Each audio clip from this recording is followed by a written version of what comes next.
Perfect. Hi, Mina. Hi, Scheller. Good to see you Good again. to see you. How are you doing? Good. How about you? And Thank you to for this making time beautiful for community today. of ours. Oh, good. Today I'm with Hold some on of the 1 second, most sorry. influential. We've got our some tactics to start it speaking. Okay. So yeah, I'm doing great. I'm excited and looking forward to doing our part 2 for this interview. I appreciate your time. Thank you. I So I appreciate have a lot of questions for you. And I don't have a long list, but definitely came to my mind to share with you. It can be long depending how you see it, I guess. So one of the questions I have for you is when we're sleeping, where we're usually going, and interpretation of the dream. Okay, there's many layers to that. There are different types of sleep. I believe you can dream like regular dreams. And I think that the brain does that as a way, when, especially humans, when they're sleeping, it's an internalized way to kind of translate whatever emotions or external environmental issues they're going through. They internalize it, and that is a moment of reflection, or how shadows come out, or you know, issues. That's how they surface and manifest.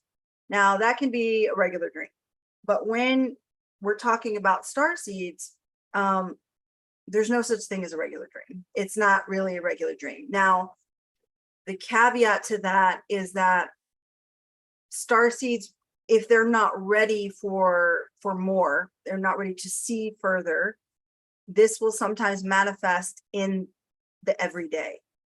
But you know, there's something that a lot of abductees always say. When they see aliens, when they get abducted, they don't see aliens. They'll see them as different shapes or beings, like a loved one or something like that, because the brain can't understand what it's seeing.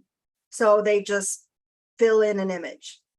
The same happens with your dreams. Sometimes you're astral traveling, sometimes you are going to a far off place. I'll give you an example. My mom had dreams, and in her dream, she's doing what she does in her work. She's going in and she's installing things in this building, but she said that it's a building that she doesn't understand. Like, she's never been to it before, but she just doesn't pay it any mind.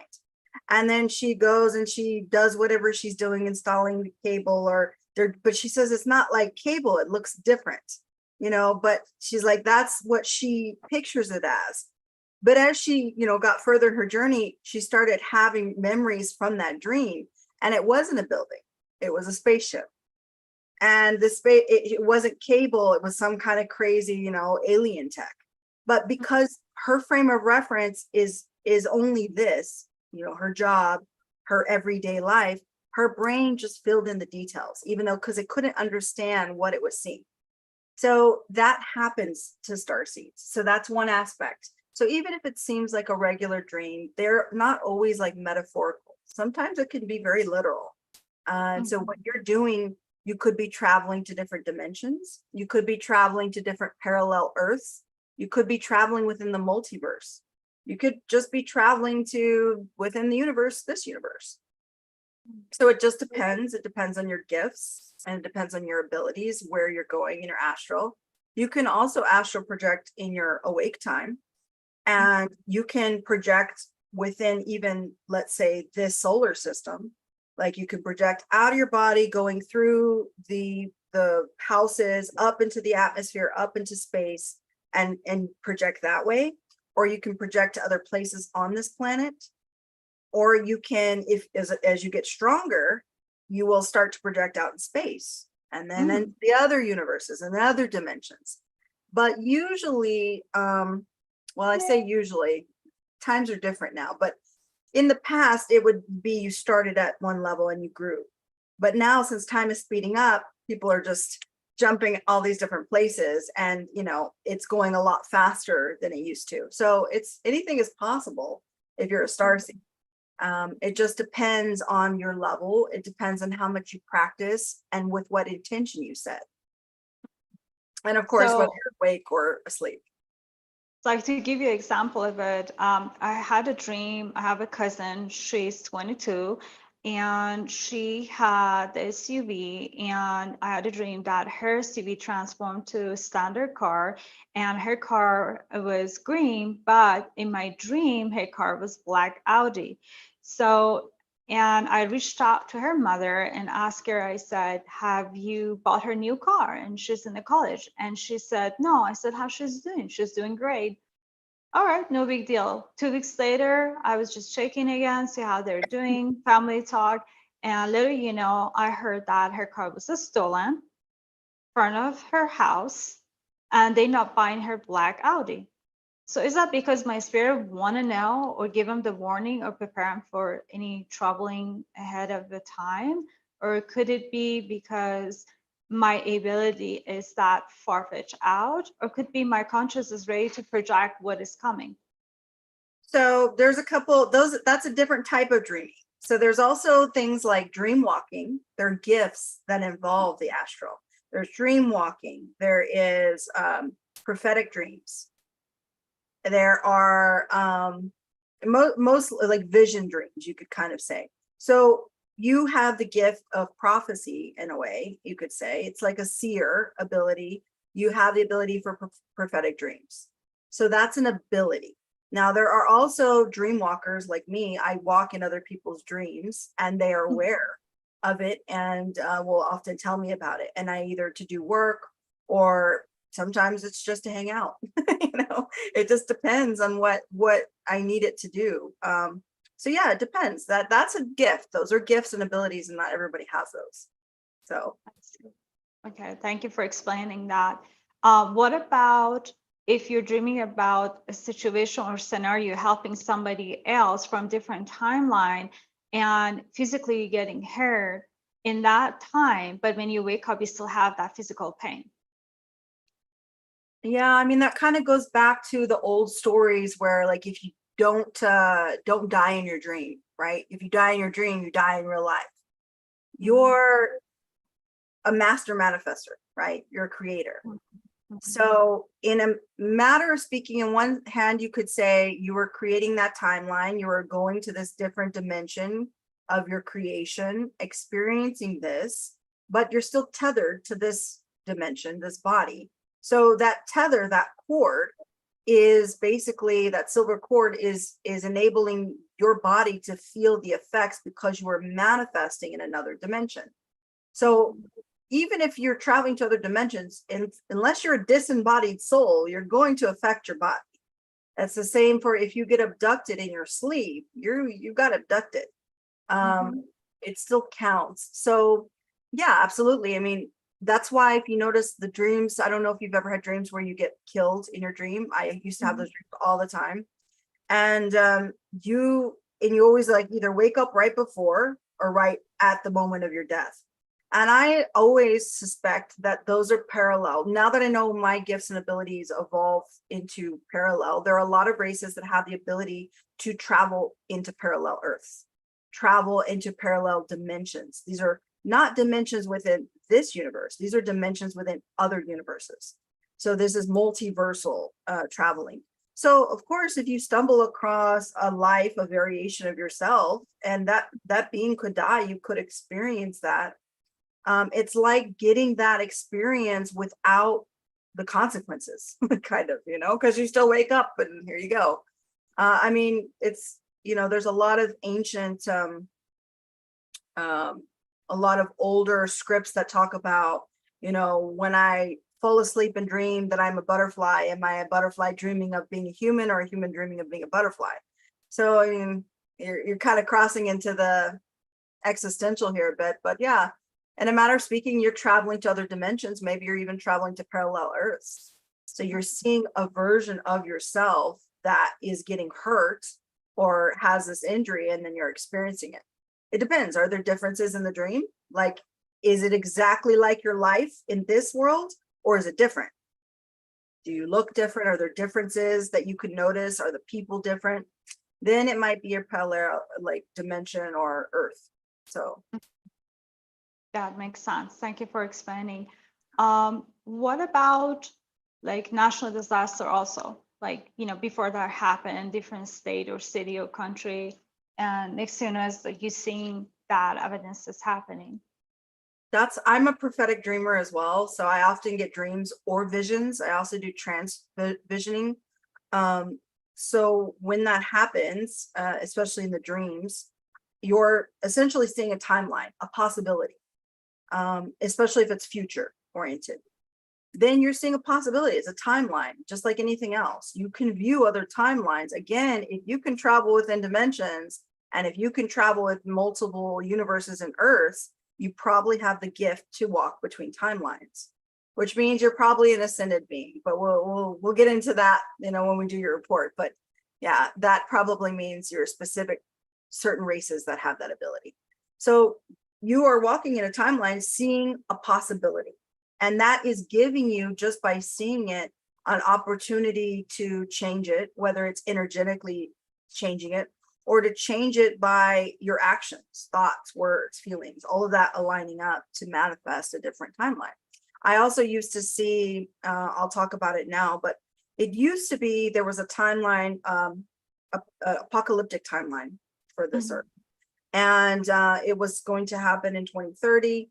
And I actually experienced the entire thing. And, I wrote it down. This was a vision, mind you, this was not a dream.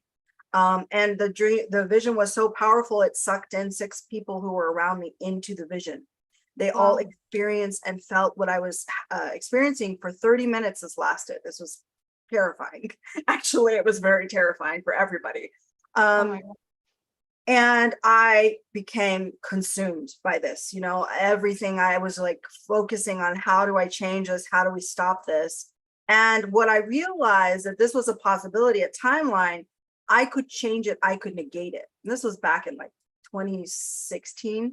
So this was some time. So I focused on changing myself instead of trying to change the world. Because I realized you change the world by changing yourself. Incrementally, you raise your frequency vibration, then your frequency vibration no longer resonates with the world around you, and you shift, you quantum jump into a timeline. And you keep doing that incrementally till you get a timeline that doesn't happen. And so now the new timeline that I'm on is 2030 is full disclosure. So we've shifted now, and we've gotten away from the end of the world. So That's interesting. Thank you for explaining that as well. So myself, I have to get a piggyback from what you're explaining. Since I was a kid, I always have dreams about angels, about Christ himself and Mary. And I was like between 12 and 14. And after that, things changed. Like if I had like someone's supposed to pass away close to me, I had a dream about it, or somebody's hurting, I had a dream about it. And my state of mind was, at the time, it's just a dream, has no meaning or purpose. And it happened. I felt like I have to watch the movie over and over again. So it was not a pleasant experience. As I got older, without being practicing it, just coming to my stage of awakening, I started 2012 after my near-death experience. Things changed very quick. And I started having my ability seeing things, and even people I never met in my life. So to give you a couple examples about what I experienced, I had recently, like about a week ago, I had a dream about one of our people that we work with time to time. She's from Germany. Her name is Kura. We call her Sandra. She was in the Mikata time, their fairy tale, they're knowing this is like a beginning of evolution of human being. That's what I read online. I don't have full disclosure. And one of my past life, I was part of them as well. I saw her being in very old town, people that were from back in the 1920, 1925. And then I saw this spaceship, and I was pulling her out and try to take her. So I have to really work hard to pull her back in. And I start doing the light language activation. And as I was doing it, most people, they were staring and looking at each other like, what is going on? And I had a way with my hands to pull the energy and pull her back. As I did, and she was right in front of me. She transformed and she has different look all of a sudden, not from what we're looking at YouTube currently from this look. It was different look, and we kissed each other cheeks, and she was very excited. And I remember as I was dreaming, I saw my current boyfriend, my partner, he was going to our bedroom. We have a dresser to change. And I could see that he's going to change. Meanwhile, I was saying, please don't wake me up. Let me finish this time of what is happening next. Like my mind could operate the same time without knowing the time and space. As I said that, I finally woke up and I was like, oh, that was a dream. My hand was killing me for 2 days. And I was like, I don't get this. What is happening here? So it was part of the different timeline I was experiencing that. Yeah, So it's that's possible. one It was a experience. different timeline. And the second experience I had when Florida flood happened last year. Prior to that, I was in Oregon. I was traveling, and I saw that coming. Not only my dream, my vision, and my meditation over and over. And that, of course, happened last year. And the third recently I had, it was about a month ago. I had a dream. My boyfriend had a brother. His name was Paul, and he doesn't have any brother. And I woke up. I said, "Hey, you had a brother named was Paul. He looked very beautiful." And he introduced himself.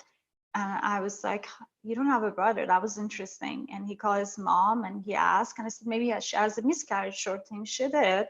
But the name of a Paul supposed to be his name, not the brother name. But that's how he introduced himself. And he looked fully Pleiadians, curly blonde hair, blue eyes, very tall, very certain. And it was a very beautiful experience. And I even shared that with her, but, you know, different mindset, different belief system, not right or wrong per se. She said, maybe you might want to create a story of that. And I left it as that, but I knew it's more than that because it did touch my How heart. could you have known? You couldn't have known that she had No. miscarriage. You couldn't have known any of that stuff. So yeah, that's the thing. People, like I said, it's the same thing by putting your grandma's face on the alien's face. You put what you know. You don't accept the unknown. You put what you know. With the dreams, you're probably going to different parallel Earths. But that's what it sounds like to me, because that's different than the timelines. Timelines can be different timelines within the same universal construct, but parallel Earths are multiversal, parallel. We could say in quantum physics, like it's the M string theory, where the two particles suddenly split, but they're not in the same timeline. They're not in the same time and space. They've now crossed over into another parallel running side by side. And how it works is there's supposed to be infinite number of parallel Earths, we'll say. And as it goes out incrementally, it's starting from here, right? So it's like I think the movie, it's called Everywhere, Everything, All at Once. There are variations, and in every variation, only one thing is different. One thing is different. One thing is different. And it continues out. And the further you get from the starting place, the more differences you see. And the more crazy and outlandish it can be. And even the physics will start to change, as it continues out. And it goes like this in a spiral as these, they're creating these new dynamics. So you could have just been traveling, into a variation, a totally different parallel Earth. So where Paul did live, so. Speaking of which, I've seen my past life, 8 of them, and my current existence in different per universe or dimension. I have ran to 5 of them, and they also saw me, like we pretty much pointing finger at each other. In other words, why that is happening. I understand the past life. You need to understand what happened in the past, but this current time, what is the connection and why we have to see each other?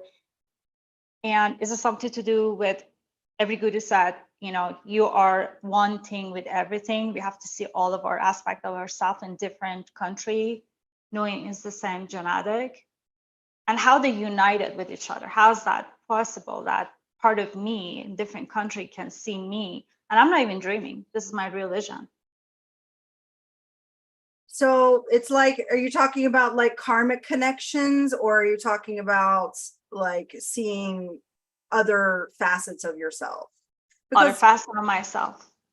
okay, but existing in other people or like a doppelganger type situation? Different, similar look, different country, different age. Interesting. A So little doppel, younger, a little older. yeah. Okay. So that one I am not too familiar with. I don't have a doppelganger. I've always wondered about that. I suspect like it's the same kind of idea I feel like with twins. You know, is it a fractal of the same soul? Like I wonder, could it be that? Because we know that that happens, that the soul can fractal into many pieces. And even you can have multifaceted fractals of your soul come into you at different periods of your life, because that's happened to me. But why not into different bodies? I mean, if we're all source consciousness, technically, then we're all fractals of each other anyway. So as far as the doppelganger aspect of it, yeah, it's interesting. I don't know. I mean, what I get from that is it's just another facet. You experiencing the facet or the difference that you exist in another planet or another country, speaking a different language, is also a growth experience too. Especially if you find out about each other, right? Because then it's like that dynamic of, oh, I see you, you're like me, and then that whole experience.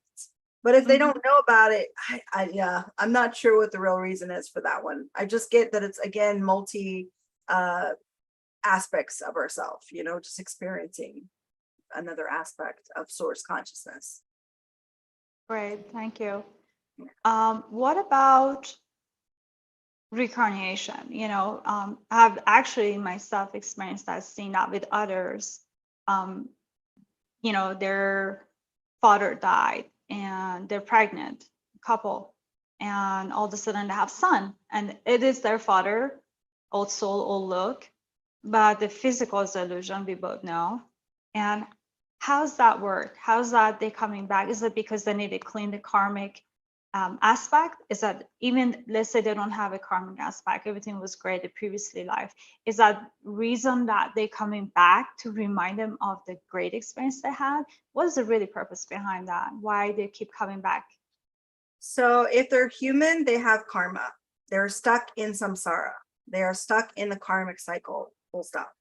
That is the prison that was created by the negative alien agenda to continue to perpetuate loose energy to feed off of. So saying that they don't have karma doesn't make sense if they're human, because they already do. Even by having children as a human, you are creating karma. That is literally karma. Because you're perpetuating the cycle of live, birth, live, and death, repeat. And so if you're a starseed, though, what generally happens, the karma that's associated with the galactic lives work totally different. It's not it's karma you assign yourself, and it's not good or bad. It's just energetic exchange. So for example, let's say you helped a being, a Procyon being. Procyon being is now going to feel in debt and feel a karmic exchange with you. It's not good or bad. It's just a karmic exchange. So then you assign karma to yourself because that being feels indebted. So you ease that, when you're in your non-corporeal form, and you choose to experience that karma. And you can satisfy it by either becoming that being in another life, or you can do other things. Like, let's say when you come into your human existence, you can pay it back by instant karma. So there's multiple ways you can pay it. But I will say this, a lot of starseeds have implanted memories. They're not real. So can you explain the meaning of a starseed? A lot of people, they still might not know the meaning or what separate them from collective. Yeah. So star seeds, just like the name implies, are seeds that were planted here from the stars, meaning they are a galactic soul that comes into incarnation into the human existence. You could say human vessel. So they are planted here, but with the purpose of helping, the collective, helping other star seeds, helping the planet. So there is usually they have memories. They feel, for lack of a better word, alienated as a child. They feel lonely, they feel out of place, like a black sheep. They just feel like they don't belong. They've always felt different. They have gifts. Maybe they have a different kind of childhood. Maybe they even have memories. These are all very clear indicators that you are a starseed. If you feel drawn to the stars and you cannot explain why, and you feel your whole life that this is not your home, you're a starseed. Even if you don't have all the other things. And for sure, if you do have all the other things, so like memories and this and that, if you are completely happy with your life is perfect, you love being human, well, you're probably human. So That makes sense. Yeah. Thank We're you not for going to feel explaining. comfortable here. Mhm. So going back to what we discussed earlier, I mean, you mentioned they're going to the karma and they're coming back. Is it, let's say for sake of saying that I have a friend, his father passed away and they have a son together now. That son is their father. I've seen it in the picture. I felt that the spirit told me about that. In order to do the exchange, have to be mutual, as they say, free will. Yes to coming back. So does that mean that that son and also that father transformed to the son, they already made that deal because the baby is brand new. However, in the reality is this older man, but he's not dead. He's holding a child. But is that means his higher self proactively created that contract from the free will? And then his father went to the light that everybody transforming, they call it a trap. David Icke also speak about that as well. It is a trap. You just go into the recycle of human existence. It's not real light. Right, the samsara, which is what Mhm. samsara is. Yeah. So Mhm. in that instance, if they're human, then yes, they are entering into these karmic contracts. The karma by itself, the karmic cycle, samsara, was created to enslave humanity. And by doing so, it didn't matter the transgression or what you did to the human, like the other human, you automatically entered into that contract just by in the life, not outside of the life, in the life. So by having this terrible relationship and doing these things and not forgiving and not releasing, then essentially you entered into a karmic contract. So yeah, so that is definitely a human aspect. Now, let's say galactic, because that can happen galactically too. Yeah. Galactically, my mom was my daughter in another life. Mhm. And so we always like joke and say like, oh, we call her like, she's my toddler mom. Like we say that. But that is pre-contractual. So that means prior to this life, usually you have two soul groups. You have a primary soul group and a secondary soul group. The primary soul group are about 1 to 25 souls, which you are on the same spiritual level, spiritual growth level, and they choose to incarnate over and over as like best buddies to help each other grow. Now, the secondary soul group is a minimum of 1,000 souls, and that is souls that are not on the same spiritual level, that are either higher or lower, that are put in your path to help you grow by either giving you a leg up or giving you a kick in the butt. Either way, they will help you grow. And so those are also pre-contractual. So even a soul that hurts you, chances are in the astral, you're probably best friends, because there's a really good book by Neil Donald Walsh, and it's called The Little Soul and the Sun. And it talks about when a soul chooses to go dark and why a soul chooses to hurt other souls. And literally, it's an exchange. The soul is like, I want to know what it feels like to feel this facet of source, like to be, I'm always the light, but I want to know what it feels like to be something else. And and what's the greatest thing besides the light? And how do you know that light is good? And source is like, because of forgiveness. Well, how do I forgive somebody? Well, in order to forgive somebody, there must be a transgression to forgive. So then the soul's best friend comes up and wants to basically do the soul a favor by by helping them out and being the transgressor. Well, I'll incarnate and I'll do that thing for you. Like but it's gonna hurt me and you'll feel so bad about it. I know, but if it's what you want, I'll do it. And, it's that kind of thing. And so actually there ends up being an agreement, but in the astral realm to cause a transgression or to hurt or anything to help the soul's growth, because it's always in the soul's group.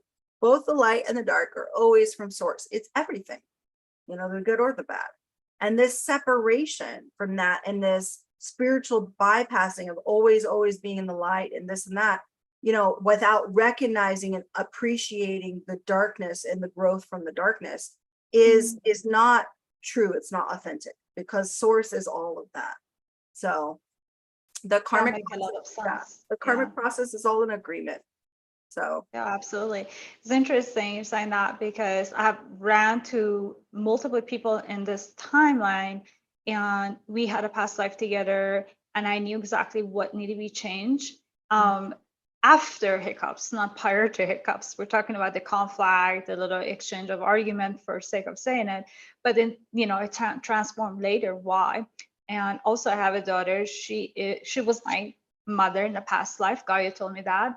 And oftentimes, as a joke, prior to even knowing that, she used to say, come on, little girl, let's go. Like, she treated me like a baby. And I was like, why? I feel like sometimes she's my mother. It never, occurred to me until later. And when she was turning 16 at the time. Now she's 21. I saw her face changing and turn into the full Native American lady. And she's very protective of Native American. She's full all about ETs, and it deals with that, everything about that. She's all about it. And I understood why, and I understand exactly what's going on. So oftentimes we have differences. I know where it's coming from. yeah. And I asked several times, I'm like, I wonder what kind of mess I created previously, like, for her. So it makes sense, and it kind of give me like second thought before I get too wrapped up, because it's matter I get really antsy with her sometimes. Most parents do when they get, kids get older, new generation, they want to be always right. So most parents probably listening right now, they know exactly what I'm talking about. It can be really challenging, but I have to remind myself the concept and the learning, and not let to impact me for the rest of the week or a month, and let her to make her own mistakes and understand the conflict. What did I do? Yeah. My mom I probably identifies that. She also says the same thing. Like, she understands now why we bicker sometimes, or we butt heads, because in another life she was, my daughter and I was the mom. And so we struggle with this balance, Absolutely. Or my current partner, we've been together, literally, they told me 20 times in lifetime.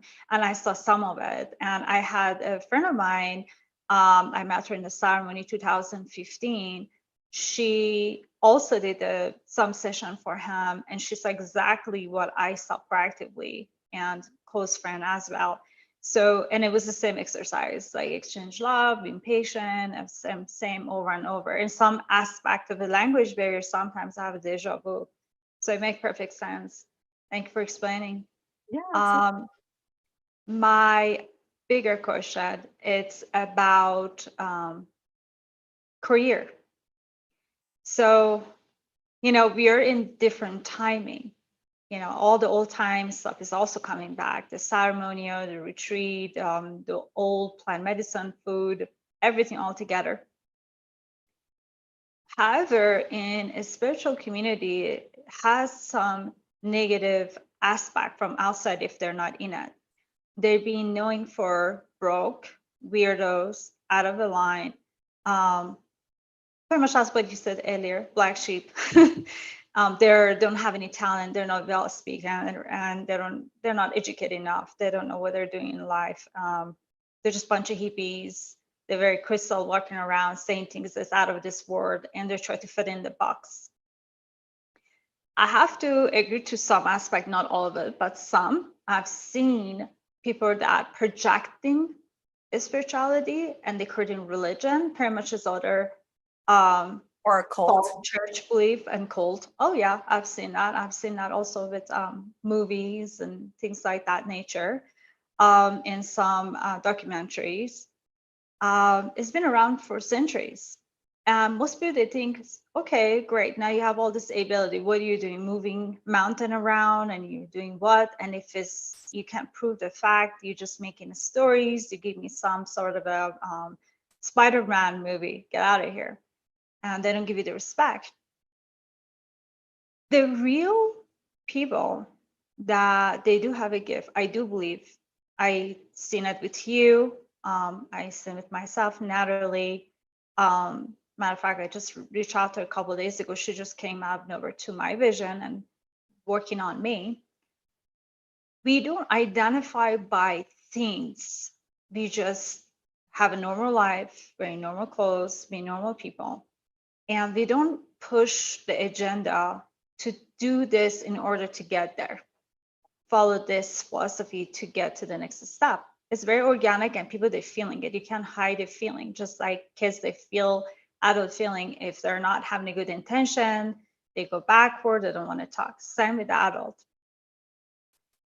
What I try to explain in here, fortunately, in that facility, people that don't understand, we have the ability also to do a lot of teamwork work. For example, bring people in the business and the right people business, knowing their intention, where they're really going. Myself, I've been in several meetings, my previously career, and I could see what intention they have in mind and where it is going. If they project like, I'm a big investor, I have a lot of money, and I'm ready to sign a contract, let's go buy the house, it's just hollow, it's not real. And I ask certain questions, they get uncomfortable, they move around, they look around. It was very obvious with body language. And also, even going to the properties, before even I entered the property, I knew it's not a good property to purchase because of energy. Somebody that died there, it was a lot of conflict with divorce. So our gift is not just burning some sage, just start doing light language and things can magically poof, be out of the air. We can really see things differently. That's our ability. That's my share of Fred. I would like to hear from your side. How would you break it down for big cooperation, people that really have a lack of having a good employee in hand and building their business so they don't have to do bankruptcy, they don't have to constantly that repetition doesn't come back over and over. Hiring people, they're not really there to work. They don't lie, they don't, there's a reason behind what they're saying, why they're late, why they need to borrow money, why they're having a hard time to even commit to the job. Because in the agreement scheme, we have that in our society. We have to work, we have to provide. So how would you say our ability, or your ability also, is to our, some people, they call it remote viewing, some people saying just reading energy, can really benefit cooperation and big manufacturers or big groups to begin with? Well, okay, so there's a couple of things that we'll dive into. The first is, are we talking from a Starseed standpoint? Are we talking from everyday collective standpoint? It started with the collective standpoint. For the collective, really, I think it's about being in that higher frequency love vibration, right? So setting intentions, having good intentions, and backing it up with thoughts, feelings, emotions, actions, and words, and projecting that into your everyday life, no matter what aspect it is, no matter if it's business, no matter if it's your daily life, and really setting the intention of being in that love vibration, love frequency. Mm-hmm. I'll be honest, it's not too much different, but I deal more with the Starseed side. So, I apologize, I don't do human very well, but it can't be much different. Essentially living in that love heart space, that love vibration, and doing everything with gratitude. And, you can still, there's a fine line between living in that compassion and being a doormat, and you need to find that balance of having good, healthy boundaries, knowing what you want for yourself, your business, your daily life, and living that. Don't just say it, but back it up with actions and your thoughts and your feelings and words. So, so you need to follow through. So I think most of it is having to follow through. If you find yourself in a situation where you constantly give in, you're already breaking your own boundaries. So if you cannot respect your own boundaries, how can you expect other people to respect your own boundaries? That's a valid point. Yeah. So it's all about, starts there, knowing you. You have to know you. You cannot expect other people to operate within the parameters of respecting you or doing what you need them to do if you can't even honor that within yourself. It always goes back to inner work. Always, always, always. So if your inner sphere, your planet, your universe, your body, universe, it radiates out into your environment. So whatever instability or malignant frequency is in there, it will manifest in your reality. So even illnesses are a physical manifestation of a spiritual element. Same goes for your business. If you're struggling in your business, that is a physical representation of something deeper. You need to go in and address that issue. Get to the root of the problem. Because really, you might look and realize that, well, if you're like, oh, well, this person's not doing this person's not doing that. Okay, but when you kept giving them second chances or third chances or fourth chances or fifth chances, is it really their fault? Or is it yours? Because you were given all the chances. You got to have healthy boundaries. So, I mean, I really still think it's no different than Starseed. It starts with inner work. Because, the law of attraction came out many years ago, and people start doing the visionary board. We talked about it in part 1 as well briefly, and creating manifestation. And their mind is, well, I have a clear mindset. I'm manifesting why things doesn't fall in order. So what is the true blockage is saying to honoring the truth about themselves, what they believe as a vision, and respect and have a boundary about their outcome in their life. Like, how do we put that into effect? Like having that. So, I mean, again, it seems like we're talking about all here. It's all here. But where's the rest? We got to connect all of it, right? So that's where the thoughts, feelings, emotions, and words and actions. I think I said something twice. Thoughts, feelings, words, and actions. There we go. Where those are in alignment, now we're backing things up. So you're creating a support system, a good foundation. Then it's not just, yeah, I got a plan. I thought about a plan. Okay. Next, now what else you got to do? Okay. Does it feel right? Does it align with you inside? Is this your highest good, highest timeline? Is this your mission? Is this what it feels good to you inside on a soul level? Okay, great. Now what are you saying? What are you telling people? Are you aligning that vision with what you thought? Okay. Now, what are you doing? What's the action that's behind it? When you have all of those things, and as long as they're all in alignment, then the next step is the next, level of manifestation, which is to be in the frequency of gratitude, be in the frequency of abundance. If you're always in a frequency of lack, you will continue to create that.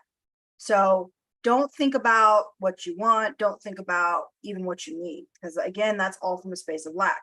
Be grateful, be in the frequency of gratitude and abundance, and be happy in that. And as you continue to create those frequencies, they will expand out like a shock wave, and then it will start to hit other things, and then they will radiate that, because whatever is not the same frequency will repel, and whatever is in the same frequency will attract. And absolutely. That's kind of a bit of the law of attraction, but it's not that simple. So it's really more physical and quite like quantum physics wise. So it's when you're in that state, we pretty much have a ability to change our DNA and reflect through our conscious level and manipulate that energy, as Doris Cannon expressed in one of her video in the past through the quantum healing. And Matrix, great movie. the kid that was holding a spoon and band, and he's like, how did you do that? He's like, my mind actually is doing it. It's not banding. So banding the reality, because your neuron create the new platform of the new belief system. Therefore, the DNA can shift too. So that being that reality to what we're looking for. With that frequency of knowing you can. Mm-hmm. Frequency of you can because you know you can, not you think you can, but you know you can. So it's living again, it's raising that frequency and vibration, because crystalline DNA cannot exist in lower density. Mm-hmm. Cannot. So the lower densities, by virtue lowers the frequency. And so then you're lowering the frequency, and then the crystalline structure cannot survive, at least in our physical human vessels. So as you continue to raise frequency and vibration, then the crystalline structure can thrive and it can grow. If you've ever looked under, you can look up on Google under a microscope how crystals grow. It's the same thing. They have to grow in the perfect, opportune environment. If any one thing is off, it will not grow. It's the same thing in us. It's the same. So everything has to be in alignment, which is why, I don't know if you heard about when the Schumann resonance changed and the more crystalline, it's the same thing. There was all of the perfect, you could say perfect storm, perfect things were all in alignment. The stars aligned, and there was this beautiful synergy of energy, frequency, and vibration that created this crystalline structure within the Schumann resonance. That's how it happens with us too. And that's because for that moment between the solar codes and the frequency of Earth and the vibration of the collective was in such a way that it just created this beautiful synergy. We got to do that all the time. So that's the goal, to get to New Earth. Definitely.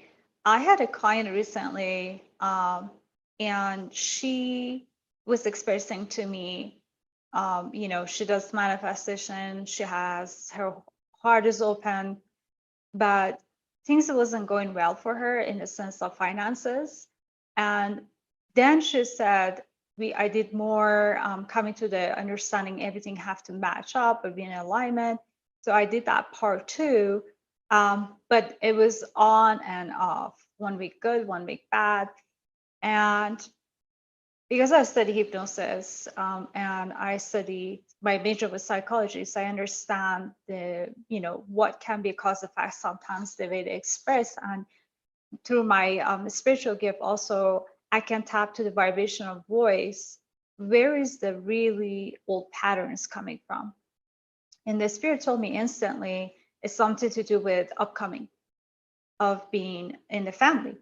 So as we talk more, as much as she was exercising and expressing, I'm in alignment, I feel good, my life is great. She said, after I said, I'm hearing from a spirit, if you do believe that or not, that currently is something to do with the fear base. If you have a fear, it does not go with whatever you're saying, have to actually be all the same line. And it's something with your childhood. And she said, yes, my parents came from overseas and they didn't have enough money. I don't want to be them. To me, it's all about providing. So I'm like, hold it right there. That is the concept of the fear space. So what you're exercising, one hand, you're saying, I don't want to have it. The other hand, you're saying, no, I'm going to have whatever I want. So you're not really allowing yourself to believe what you're saying. That goes back to what you said earlier. If you don't have your own boundary, knowing what you want, then therefore you're not knowing where you're going to get. And exactly what you said again, to be in the loving energy and heart energy. Even myself, I can't relate to her a little bit. I didn't came from background family with trouble with money. Matter of fact, it was all the way around. My family came from money. However, the concept of coming to US, I'm a foreign, you can tell by my accent, and have to make everything happen on my own. And I was 21 when I was divorced, and being a single parent, being alone with one income, creating that every day was for me in the headspace, not hard, and constantly in the going and going and going, and fear. So I was achieving, if I had a number in place, However, it wasn't pleasant and I didn't know what is going on. Sometimes I literally look at the clock, I'm like, where did they go? Because I was also in the doing, and my even going out with having a lunch or family and friends, I was like, okay, let's keep looking at time, let's be done because I have to go rush to do other things. I don't want to be behind. What if I lack? What if I fall backward? How's that going to help my family? I mean, my What if daughter at I the time. lack? What if I lack? I heard the phrase. Yeah. Yeah, a Yep. lot of those thoughts we don't even realize we're thinking. I always say, if you think you're in such alignment, record yourself on camera one day, the full day. And I guarantee you, you will say the opposite at least once, if not many times, because Oh my God. if Oh my your goodness. current, if your present is not aligning, if you think you're doing everything you possibly can, and yet it's not producing results, I challenge you to record yourself for one day. Listen to what you say, listen Yeah. to what you do, or see what you do. I guarantee you it doesn't align with the abundance frequency. It's from a place Absolutely. of lack. And there's a lot of factor, I do believe it's something as a distortion information programming coming from how you grow up. Some it could be how you want to stand up so people can see you, validation. It could be all of it. But once you start realizing the pattern, what's really is coming from, why you're doing what you're doing, then you're going to achieve your success. Because most people, they don't even know their pattern. They don't know. And they learn by a couple documentaries, some people say so, and couple retreat places now, this hotel offering it to give you yoga meditation, couple retreat. Okay, if I write the notepad and I'm up to go and couple yoga and movement and stretches, I know I'm in a good place. And that's not true. Yeah. It's Well, so and much more. most humans are not self-aware. They're not living in a space of awareness outside of their personal bubble. It's buy, do. Who has what? Who has this? How can I be better? What am I wearing? It's very 3D matrix. And Very. it's to get out of that really is not them doing it. It's what starseeds are doing. What we Absolutely. are doing. We are changing it for the collective by virtue of changing it through ourselves. So again, like I was saying, when you continually radiate that frequency, whether it's love, abundance, gratitude, that reaches other people and it either repels or attracts, right? So if people are wanting that and they feel it, we have the power to change the collective. We do. Mhm. And if not, we continue to shift timelines and we find a timeline where the frequencies do match. Mhm. I'll be honest, we will leave a lot of timelines behind. The original humans from that timeline, let's say you shift timelines to a timeline where now your parents are ascended, where your family is now ascended. Those are not the same parents you grew up with. Yep. They're totally different. Absolutely. They are from a different timeline. So you have to let go of the attachment. Absolutely. You know, Absolutely. That's where I want to actually share something. I literally went through that exercise. And this is something people that came to me in the past in California, a lot of close friends, they're like, what kind of training program you took to understand all this stuff? Like, this stuff you're sharing. Have you taken any training, landmark, any spiritual teaching or school? I'm like, no, I allowed the spirit show me in my own life and in my own experience. Even though I took classes and I got my certification to be hypnotherapist. Half of my stuff I'm even doing is my gift, believe it or not. And people, they ask me in the session, I worked with the Navy SEAL for a short period of time and they're like, we didn't tell you all this. How did you know the details? So it's more through the gift and also going through exactly what you're saying, the attachment of this stuff I used to have. For example, going from big house to smaller house, having a big, 4 car to 1 car, things change. And I remember I was beating myself up and that fear really happened, that losing, not having. I'm like, why? I worked so hard for everything. Why? Being disciplined, don't drink, don't smoke, don't sleep around, things that most generation they don't even know the concept. Being very disciplined, focusing, having my goals, and being best version of myself as a parent for my daughter. And literally, is about a year ago I really heard it. I heard it as I was hiking. I heard two different things. One, they said, well, attachment. We have to remove attachment. And I was like, what? And they start breaking things down. And the other concept they shared with me was really interesting. As we were talking, I started laughing. I'm like, I remember what you just saying. It resonated with me. I was hiking. I was looking the mountain from one side to other side, and the spirit told me, "You see how mountain is so small is from your vision of view, your point of view, from here to there." I'm like, "Yes." It's like, well, if you're going there from that perspective, you're small. End of the day, human mind is all about more and bigger and small and less. If you really turn everything off and see everything, it's just the perspective is going to change a lot. And it was a simple example. And I was like, oh my God, I can't believe I heard that. Um, but the reason why our ability can grow, beside the attachment, turning the voice down. I'm really confused sometimes. I go to a store, I can hear people talk, I should pay this bill, I need to call that person. I can hear all that. And um, also take care of my groceries, do a cashier, pay, and leave. Like, it's no big deal. And they don't know, what I see. And meanwhile, I'm getting remote viewing about their concept. And if somebody needed to get the wake up call, they tell me, hey, tap to the shoulder or say something that they only know. So you can give them that remark feeling so they can come back to the center. And the amount of noises in people's head, it's so much. And I'm just like, oh God. So I'm gonna start exercising daily. When I go to public places, I'm like, please help me. I don't want to hear it. Because some of them, it's just like so bad. And they keep saying don't And use the word bad or good, but it's I don't dense. understand it. I really It's a don't. lot of density. It's so Yes. dense, I am the same way. I mean, anybody who's empathic is that way. When you go into a public place, Oh, especially when your frequency of vibration becomes so high, you can get to the point where if you haven't shifted the timeline, let's say you're in a lower timeline still, you go up to a place and people are still very 3D, very dense, and they're talking, and it's almost like white noise because it doesn't resonate with you at all. It's almost like nails in a chalkboard sometimes too, because it's like, yeah, not white noise, because that's the good one, right? It's the one like yeah. nails on a chalkboard. It's so grating to you because the energy is so off. The frequency Mm-hmm. and vibration is so at a different level. So again, I would encourage you treat it like white noise. If you can block it out, like you said, turning the voice down, that's one aspect.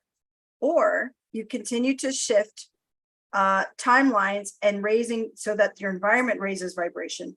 But another thing I do is now wherever I go, I am talking. I be the one that I'm talking. I am the bridge of consciousness to them, raising their frequency and vibration by getting them think. The best thing to do to render somebody speechless is to give them something to think about. Mm-hmm. Mm-hmm. And if this is what I realized also, if they have a lot of density, meaning the fear, shame activation is so high, that's the chakra they're actually going by, or that color or vibration. I realized that they can't even hear you. No matter what you say, they already have an interpretation or meaning, and they already play victim in hand.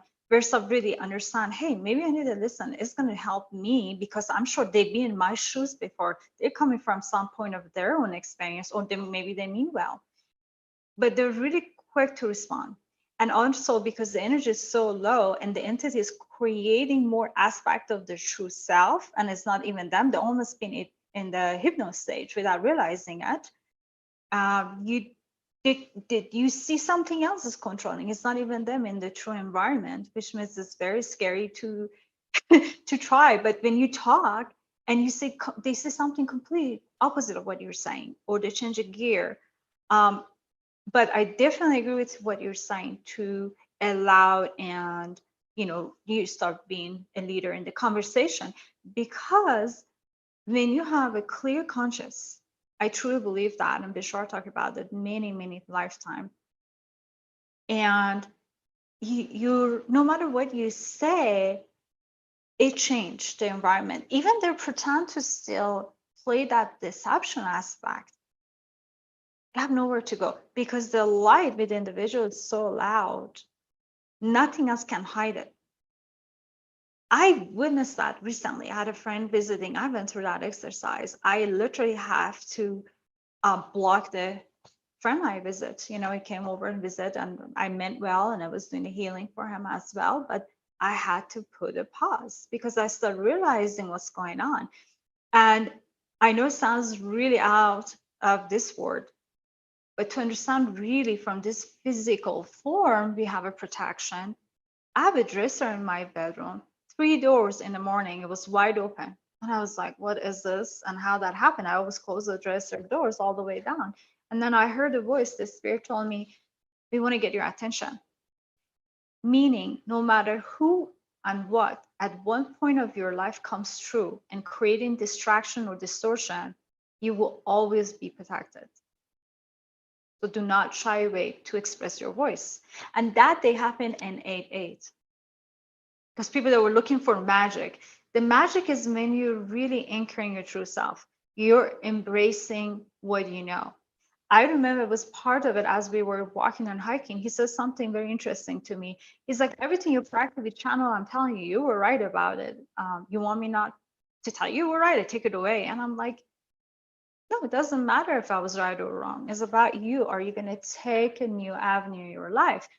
And in past, even I was in my awakening, I was constantly doubting it. And that's not going to help you to grow in business, in relationship.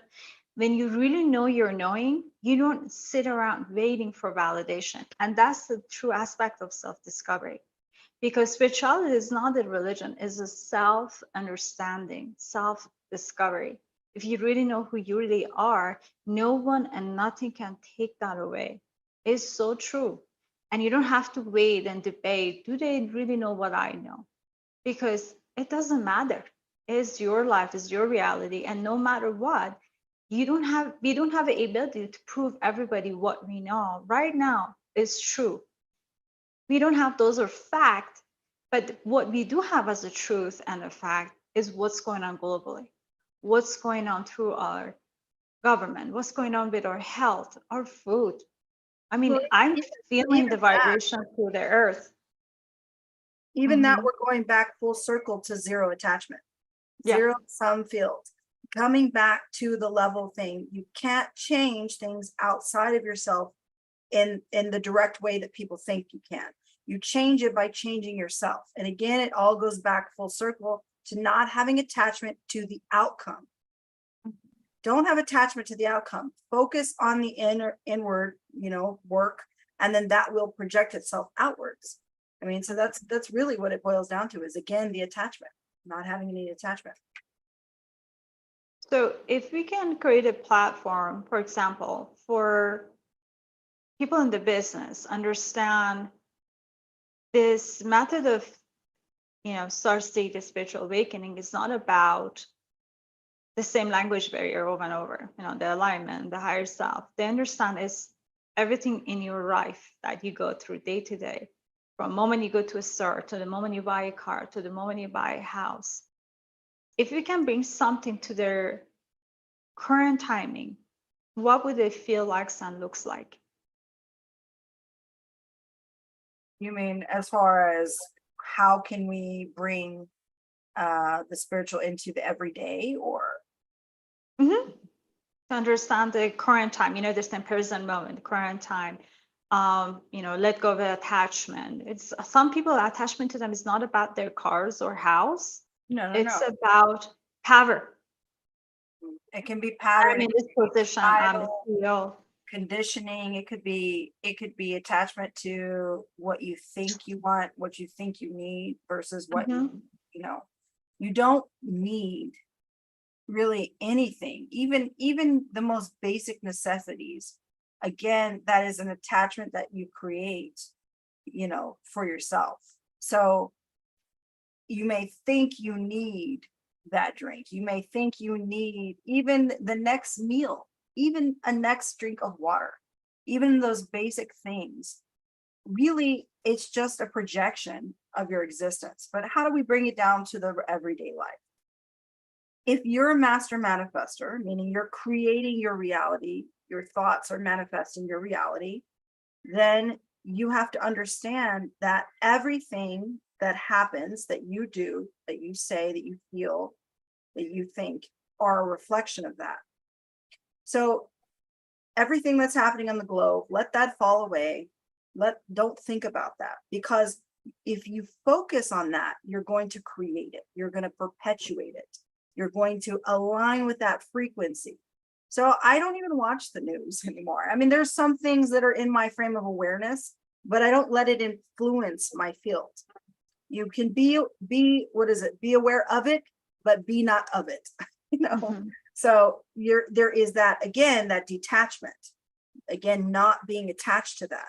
So then focus on your sphere, what you can do, what you can say, what you can feel, all of that is in your control. And let that project outward. And as long as you keep coming back to center, running everything through your heart chakra, being grounded, running everything through your inner, space, keeping healthy boundaries, you're going to continue to change it. It's just like working out. You don't just go to the gym one day and it's done. It takes practice, it takes time. And if Right. you do improper form, you're going to hurt yourself. It's the That's same true. thing, there are laws of physics that are in this universe that we adhere to, and it carries throughout the entirety of what you do in life, no matter if you're working a job or working out or growing spiritually.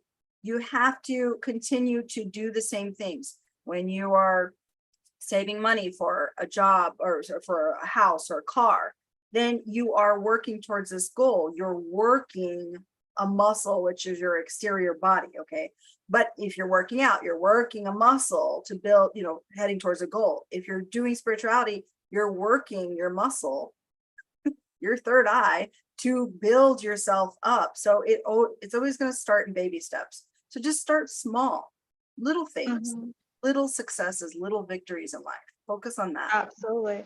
And we don't have to constantly remind yourself by notepad and, picture or put a Buddha everywhere. It's just like you're in that state all day. And it doesn't take more effort. You already create that memory, that stage of knowing. Yeah. And if So, you're living in your reptilian part of the brain, the fight mhm, or flight survival mode, you are not operating in your higher chakras, period. yeah, You're operating your lower three chakras. You have to let go of that attachment, because that is that cycle, that just like the karmic cycle, that cycle of, gotta work to live, gotta live, eat to live, gotta do all this to live. Well, let go of that attachment and understand, overstand, and understand that everything is going to be okay, because you will it. So you are creating, you're a creator. absolutely. Absolutely. Like I can give you a couple example of what we are discussing. So it was a time my boyfriend was looking for a car, purchasing a car. This is a true story about close to a year and a half ago. And every dealership we went to prior to that, my gift is I see the situation happen, then I play, meaning in the real action, real life, and then it's like 1, 2, 3, and then after fact. So for example, I'll give you an example. I knew if you walked in that place, they're going to give us, some story. They're not going to be real. Fortunately, sorry to say it, most dealers, they don't speak the truth when you're purchasing a car. And I take that negative aspect out. I wasn't creating a story. There are bad people. The proactively I got remote viewing. I saw it. I sat there, and then it played a part. And I remember I said, I'm sure this vehicle has oil leaking. They were convincing me it's a family business. They're a little bit smaller, and they're they're perfect. Great. Thank you so much. Well, I told him, go ahead and try it. And he went outside. He looked underneath the car. Oh, it was leaking. And well, most people might say, well, why don't you share and help him out? I did share, but it was a time and place for him to understand and learn it for himself. And that method happened again. Why? Because now we create a trust to trust each other with what is happening proactively.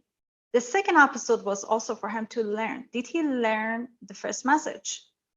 Is he going to make changes from attachment the dealer, they know everything the best. They're going to sell the car to me with a warranty, or he going to understand he need to do his own work individually and trust his intuition. And that's what came. And you can interfere, even you know it, but you can say, no, no, no, yes, yes, yes, because everybody have to go through their own experience in order to learn. It is a time and place.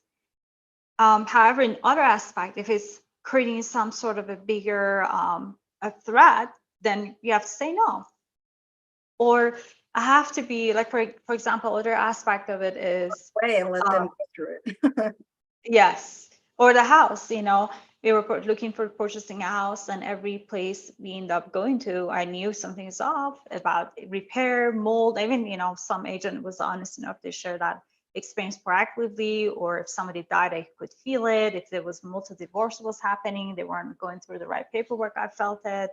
So those things is very valuable. In the ancient time, they used to share that and ask king and queen to bring somebody they called back then psychic to give them experience, understanding what war they need to go to and why, and how many of their people they need to save, right? Well, that has changed a little bit, but not so much. With our understanding, we can do that. We can help. And once you, going back to what we exercised earlier, attachment, not having attachment of, I have to have this type of shape and form, it will deliver itself. But the moment you're putting more effort and more attachment, more story in your head, the worse becomes.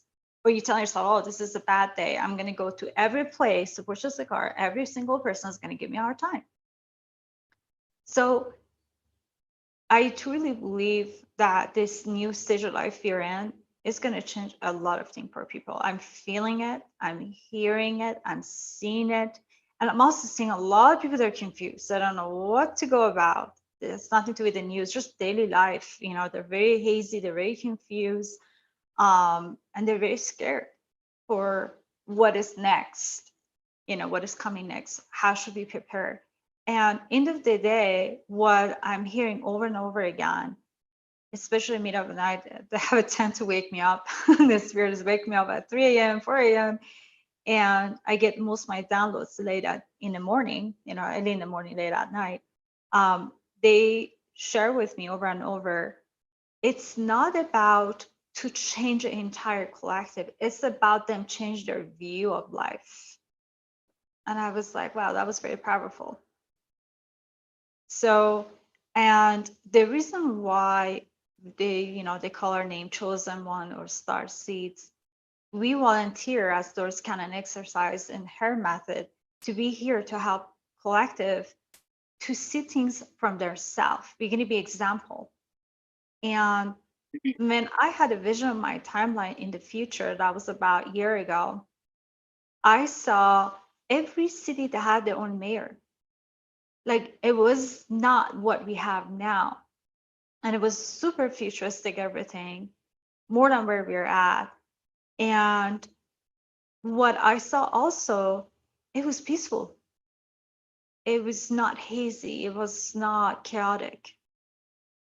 It was really, really clean. Everything was flowing and everything was brighter. Now, some people might argue saying, hey, you have a lot of imagination or vision or image. Maybe, maybe not. I've been to the New Earth. I've seen it, and it's amazing. It is so clean, so beautiful. Everything is operating within harmony with nature.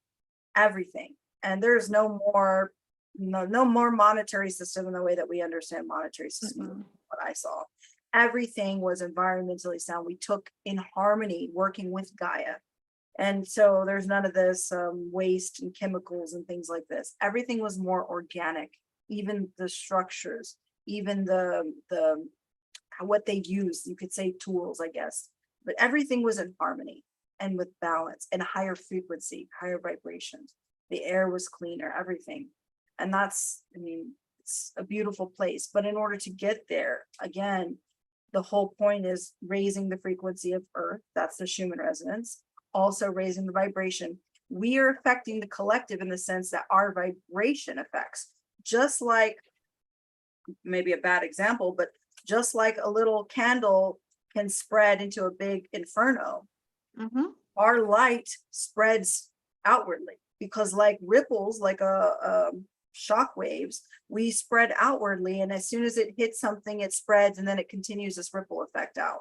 So I mean, that's what we're doing. That's our job. That's our purpose. It's not that we are individually changing the collective one by one, although you can start a ripple effect. It's that, like you said, the way that they think, but also their vibrational frequency. Because remember, thought is a frequency of light and vibration. So it is energy. It's like anything else.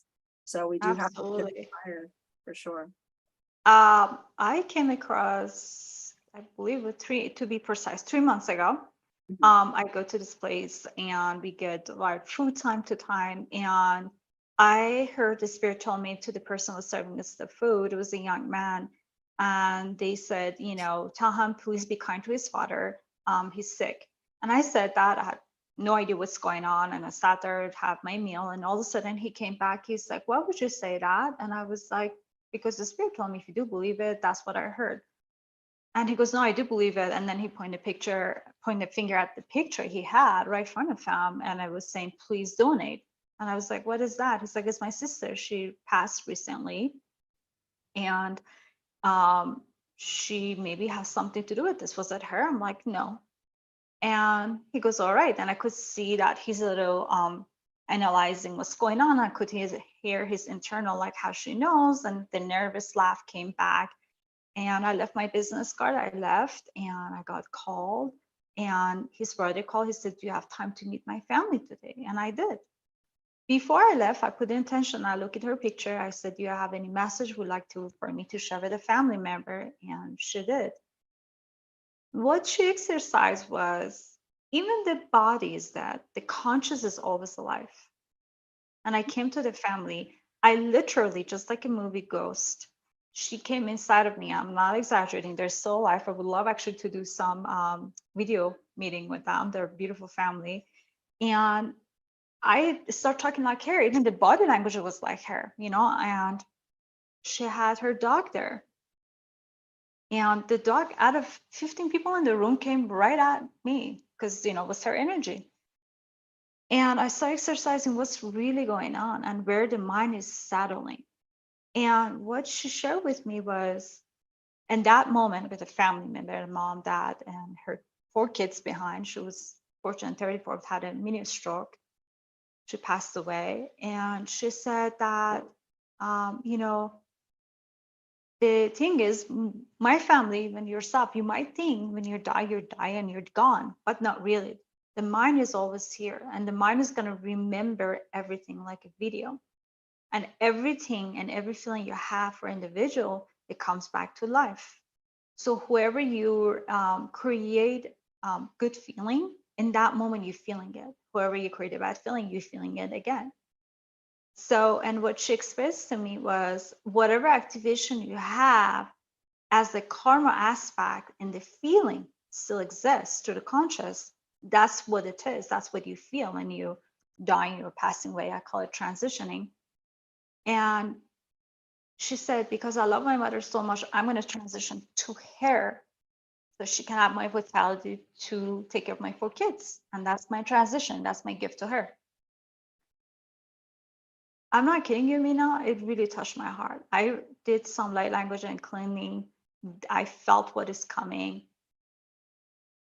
I felt like I knew this family for many of my years of my life. To this day, we talk, and I feel more closer to them than my biological family, my earth family, per se. And they never had any idea of anything we're talking about, but they were willingly open to actually accept and hear it.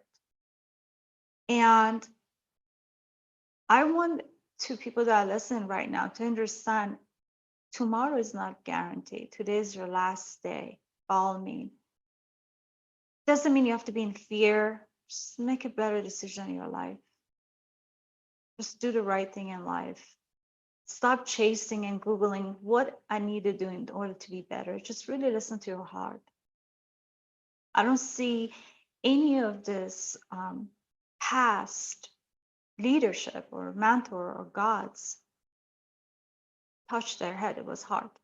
Christ, Buddha, the ear was so long. He was listening. Listen to your internal, what it's saying to you. Expand your internal.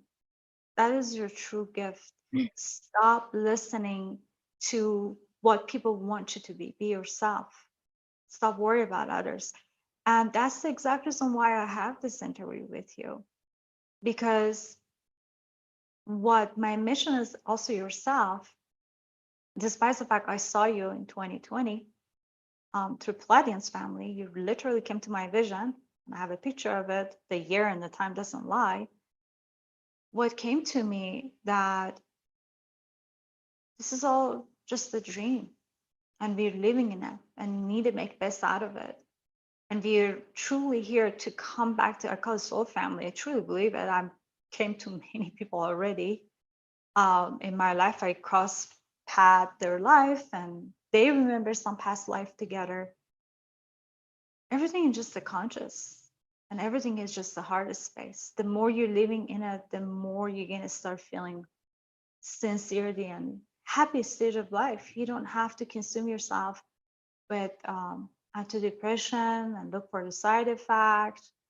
And you don't have to constantly drinking to forget about your pain, suppress it, and have a hangover the next day. You don't have to get angry quick and resentful about hearing objective thought process of someone else, how they're perceiving you. You don't have to repeat your history of your family, meaning if your parents that weren't kind to you, to your children, you can't break the habit. You don't have to be jealous of somebody else and make them feel bad at work because you don't feel like you've been seen or heard.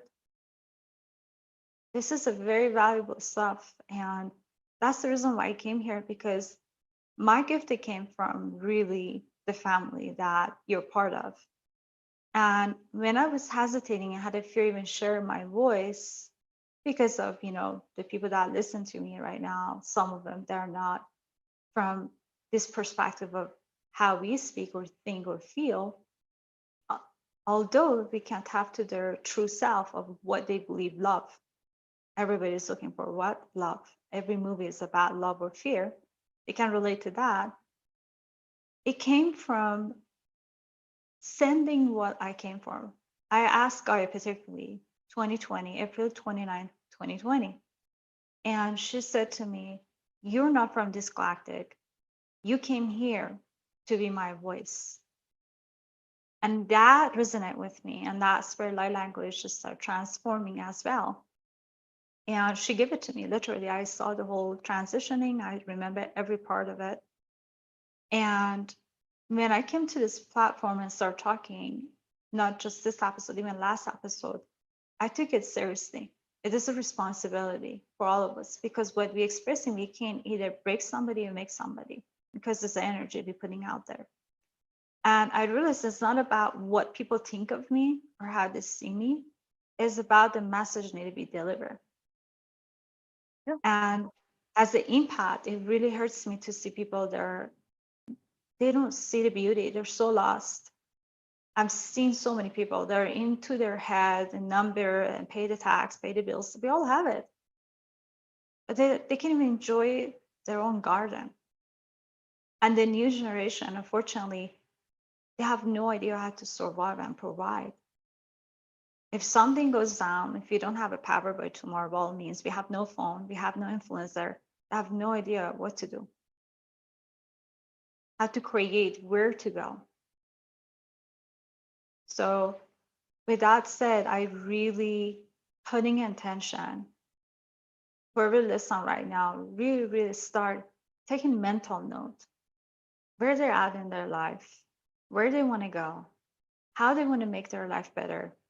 And if before they go back to sleep tonight, if one thing they can ask themselves, am I really happy? Did I make a better relationship for people around me? If I'm not here the next day, how would I want to see myself? And I also want to just expound on a thing. Living in your heart space and doing something of love doesn't always look like your idea of love. Yes. Even if you are in a difficult situation, you are in a dark situation. Sometimes choosing something that the avenue of not hurting somebody is still an act of love. Even if you Yeah. choose to shut them out, even if you choose to shut them down, if you choose to walk away, you're still doing it out of a loving space, choosing the best, highest choice that you have available. Even if you're feeling low and depressed, even just making that choice to not say anything, to walk away, is still an act of love. And people get so wrapped up like, well, you know, I have to be all love and light all the time. And no, that's not what living in your heart space is about. It's about making decisions to do the least amount of harm as possible to those around you. You know, and that goes along with what you're saying, but even taking it a step further and saying, you know, you don't have to be love and light all the time. You don't always have to focus on doing, you know, living the highest good and being, you know, walking like Jesus and turning the other cheek. It doesn't always have to be about that. Sometimes it can be as simple as choosing to take the higher road, in the sense that I just choose to turn away. I choose to not engage. I choose to release that and not be triggered. I choose to just, you know, go home and rest. I'm not going to go out because I'm in a crappy mood and I don't want to affect other people. So I'm just going to stay home. That is better than going out and spreading your crappy mood. You know, it's choosing the best choice in that situation is still being a good person. Absolutely. Absolutely. Because, you know, tomorrow is not guaranteed. And that's what I took Tomorrow's away promised from. to nobody. Yep. You know, it's something that this is going back to children. I love children. I think they're beautiful being, and they're so simple and they're so clear, and they don't have too much, like, I would call it programming. You know, they don't have any wiring. They don't have to impress anybody. They're just themselves. So if you ask them simply, I worked with kids before. We have one thing we call sand therapy. You know, with sand, they can create shape and form or coloring. Coloring book. So I asked them to describe love. They all have different perspective, different ages, you know, 5, 7, 8. Some of them drew butterfly, some of them drew just like ice cream. That's Or love their to them. mom. Yeah. Prom, yeah. So love by definition is something that from your heart you're feeling great. It doesn't have to be by the book. So, you know, it goes back to 4 agreements. I remember one part of the books, he was explaining in his book that, you know, as long as you don't have a hard feeling for anybody, that's the stage of true condition of being, or full of love and joy. So if you can practice that daily, you are taking your happy pill without going to doctor, and you have a clear mental stage. Even that life can be challenging, it doesn't feel like is all day, every day. It's just that moment. And they call it human experience. Let it go. Don't hold on to it, because it doesn't help, it doesn't serve. Love is a I- frequency and vibration. It's not a thing. It's not any one thing. It doesn't have matter. It can yeah, be anything. It can be any form because it's a frequency and vibration. So as long as this, whatever you think it is, aligns with this frequency vibration, that's love. It can be a feeling, it can be a gesture, it can be an emotion, it can be a thing, it can be a person, it can be an animal. It doesn't matter the form. What matters is the frequency of how you feel it, the level that you feel it. absolutely. 100% agree. Do you have anything else you would like to share? I like that. I like the note that we're ending it on. I think that's a really good takeaway. And I just would add that, you know, we don't have to make everything so grandiose in our life. You know, the bigger picture is sometimes finding the joy in the smallest things, those little victories, you know, overcoming those little challenges. Everything, you know, if you can take away from that, starting it small, breaking it off in bits and pieces, and taking things day by day, second by second, minute by minute, living in the now, because that is where all the magic happens. You can change the future, you can change the past even. Because if you constantly affect everyone around you with this love frequency, no matter what that looks like to you, and focus on changing the now, you will affect the past. You will affect the future. Everything is happening simultaneously. But if you can't even understand that concept, know that just by changing something today, you change the way that people looked at you from the past. Absolutely. And the future, of course. Well, have you heard people saying, I have a conflict with the family, I have a conflict with my cousins or sister or brothers. How would you break it down for them to have a boundary, but is still loving their loved one? I mean, we have to understand if we're putting importance on human connection, like families, I don't see things like that. I see things that we are all same family. So it doesn't matter if you're friend, parent, child, if you are, if it is a toxic relationship and it is hurting you, you cannot control others' actions. All you can control is your own. Yep. You need to remove yourself from the situation. You can still love them from afar. Yep. But Yep. you've got to take care of yourself, because at the end of the day, no matter how much we love somebody, at the end of the day, the only one that will look out for you 100% is you. You have to do that for yourself. You have to start by loving yourself first. Then you That's can love right. others. So, you can still love your family far away, but if they're in a self-destructive pattern, or if they're very toxic for your health and you are triggered because you're still working on your shadows, then remove yourself. If it's not affecting you, because if you're living in your authenticity and you love you've got everything worked out, your shadows and traumas are done, what they say will not affect you. Absolutely. Actually, That's so true. I experienced that myself. So I can speak that from experience and the truth. I literally experienced that. It took me about 4 years. yeah, it takes time. But I fully understand it. And you don't, and the people that ask me oftentimes, like, how do you know the difference? I'm like, when they reach out to you, whoever you didn't get along with, you don't get triggered. If they say something, you don't get pissed off. It has no emotion of good or bad. You're like, I understand, okay. And you just move Because on. And it's they're a like, reflection of them, not you. mm-hmm, It's their mm-hmm, thing, not your thing. mm-hmm. That's stuff they got to work Absolutely. on. So, And you don't hold on to it. yeah, That's what caused the cancer. Unfortunately, it's so true. Your body holding to the memories that does attachment. not Yeah, want to. Mm-hmm. yeah. I That's have one more question before we wrap up for today. Most people they came across and asked me two different questions. One thing was, what is the light language? And even I give them a little bit of explanation or give them the Google to read about it. I would like to hear from you. How would you describe the light language? So light language is essentially language that was created for starseeds to kind of a bridge of consciousness between galactic beings and humans. It's soul to soul, heart to heart. It's not a language in the sense that it can be translated, although many can understand the meaning behind it. It's not a language in the sense that there is direct translations or written language, although there is some written, to that too.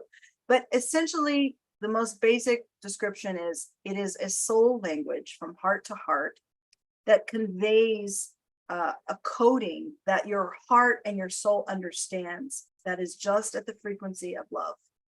And it can carry with it a lot of messages, but it's understood by your soul and your higher self. It's not something that's necessarily meant to be understood in a 3D way. So if you're listening to it and you're like, I don't know, you don't know how many clients I have that speak light language and do light codes that started out going, I hate light language, that they could never see themselves doing light language, and now they do, because it's just, you weren't there yet vibrationally, and your soul will understand it. Keep on, just listen to it. Your soul understands, your higher self understands. You're receiving the messages, you're receiving the downloads, and that kind of activation, because it does activate you. It's very activating. It's not just a bunch of sound. It carries frequency and vibration that activate you on a cellular level. did this light language was around like in 1800, way before to our civilization? Um, I had a conversation with a friend, and we were talking about this because we're talking about what is it? The religion Pentecostals. They speak in tongues, and I know even back in the ancient Israelis, they used to speak in a bit of this in tongue kind of language.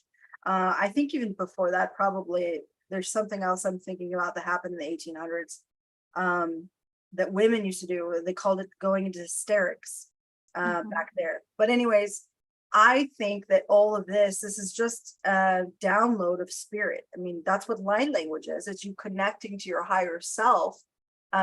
Mostly with starseeds, it's galactic. But even before that, I think that that is connecting to the divine. That is literally channeling the divine. Absolutely. And it's coming out and manifesting in light language. And sure, why not speaking in tongues? They did it in church. Why not? Why are they not feeling it from God? You know, That's true. it's That's the true. same. It may not sound the same. It may not necessarily have the same intention, but I think that our understanding of it and it having intention is better than it. Well, it just happens because I'm feeling God's love. You know, what's the difference?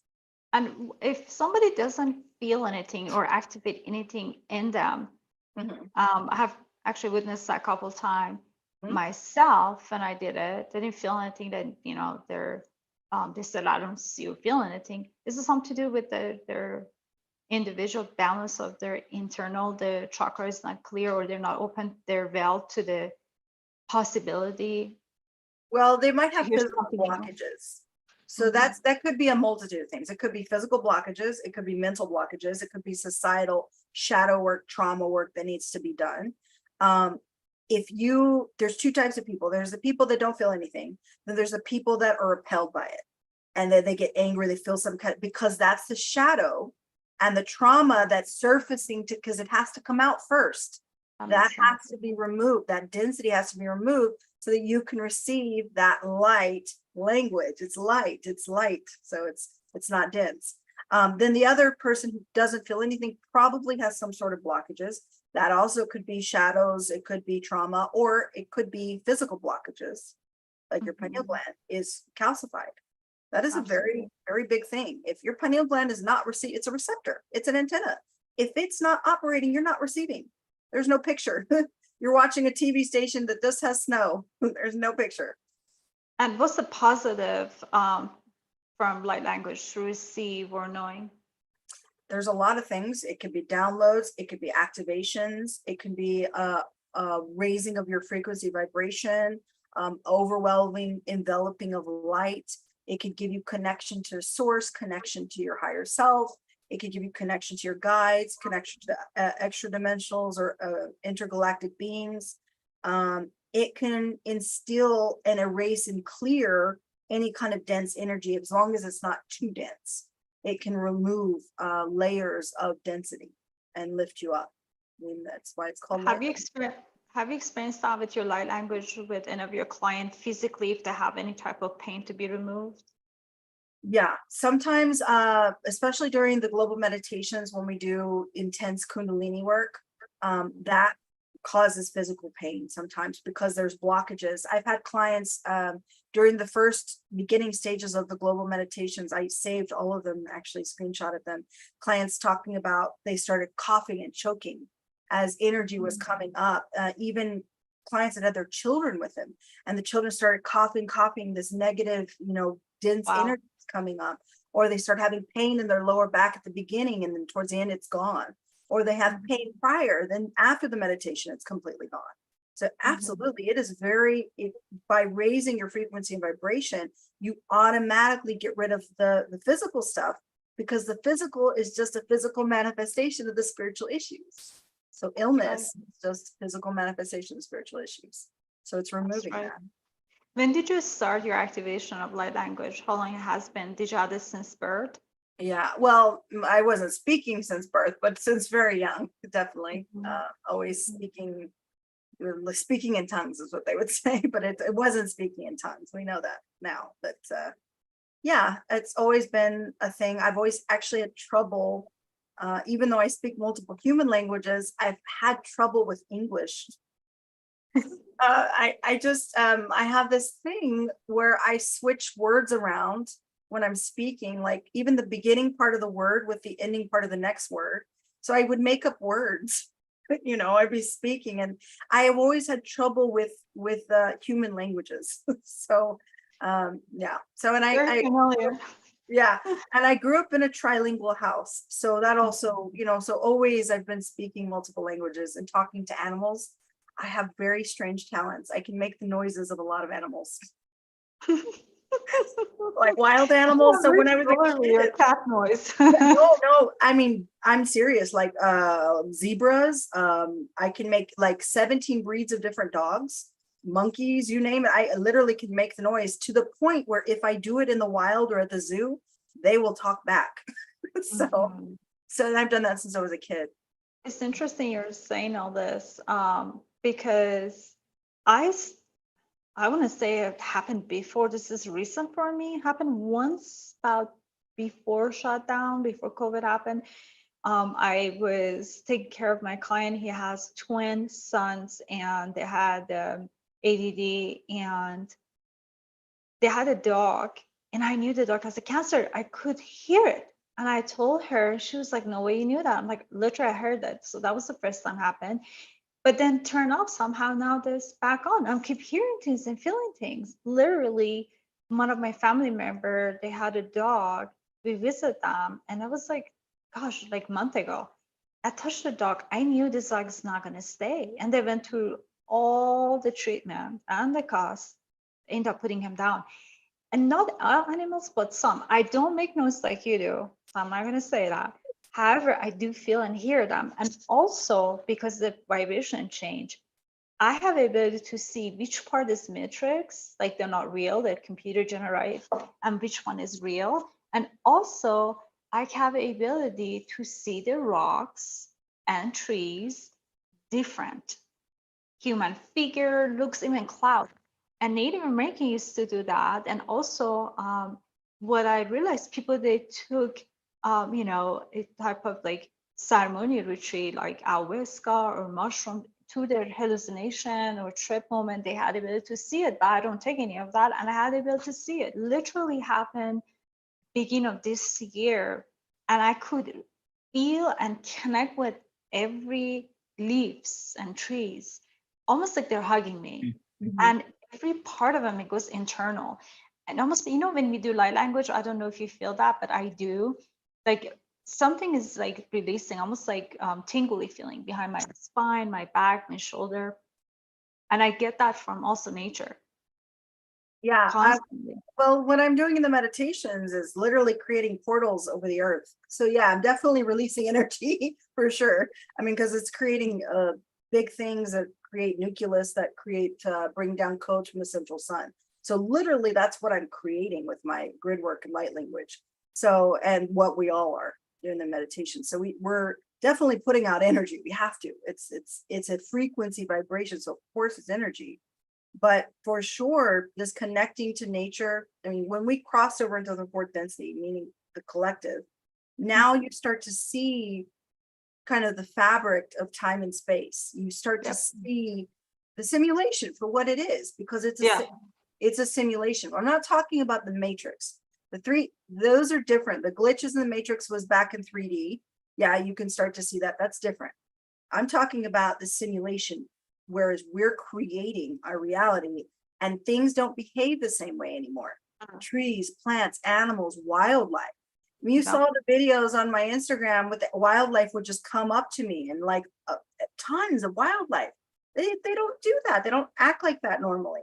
And I've got 13 turkey vultures saluting me with their wings. Like it's not real life, or what we understand real life anymore, because it's not. We're creating, this is a simulation. We're creating this experience. When we figure out that power, that's when things start happening for the positive. That's when you start living in that frequency of abundance and opportunity and love and gratitude, and you start creating the new earth. Understanding that this is a simulation is the only important thing to learn and know, because when you do that, The world's your oyster. Absolutely. Everything you do, everything you want, you can create. And I noticed that, like, I never had this much activation. We were flying back from Hawaii. It was the time when I connect with you as well. Right before we got to the plane, I saw Dove sitting. Me and my boyfriend were like, what? Like, Dove came, and then we went to the coffee shop. Dove, it's just like presentation, and it's very, in the biblical, it was always close to Christ itself. And I noticed like the vibration definitely changing. And one thing came to me. I saw this lady. She was sitting 2 seats in front of me, and the spirit told me, write over your card, your business card, everything will be okay. And I did that. I have no intention for it to get a business exchange. My heart was open to just share what I heard. And we connected. She was from, matter of fact, Maui. And we talked briefly. And our conversation, exactly what you said, because she was going to the higher resident frequency in dimension 11 and 12, she couldn't speak English. So the whole time we did either light language or telepathic. Even we were doing Zoom call. It was, and she said that she's like, I'm really having a hard time to articulate the English barrier. So, and I saw who she was, and I remember part of her, what she was going through, and it was a beautiful experience for me, because for good 8 minutes, no communication was going, like verbalization. It was all with the eyes, and some of them, they can be really different, but never experienced this much of intensity and gratification and love when I started my journey, 2012. If anything, 2012, I was lost. I was searching everything. I was like, something's not right. I even went doctor. I thought I had maybe schizophrenia. What is going on in my ward? Because I could feel and hear everything. So many. That happened after my near-death experience. And I had gradually came to the people that they told me, they guided me where to go, and they helped me dramatically in my life. I'm very grateful for them. They know who they are. They're still my platform. All I can say is definitely we live in a beautiful time. And if everybody start really reaching their potential, we can create a magic. I do believe that. I'm seeing it. I'm seeing the differences. Every day. Everybody focuses on the negative. I'm like, no. But do you see all the amazing things that are happening every single day, and everything in the most basic, life, day-to-day things? I see so much change in everybody around me. I see so much change in myself, and I see so much change in the world around me. Don't worry, don't focus on that. That is a manifestation that things are coming out to the surface.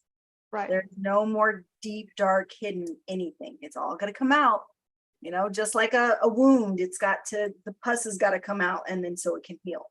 So it's the backdrop people, or they call them NPC, are they part of the matrix, or they're part of density? How would you describe them?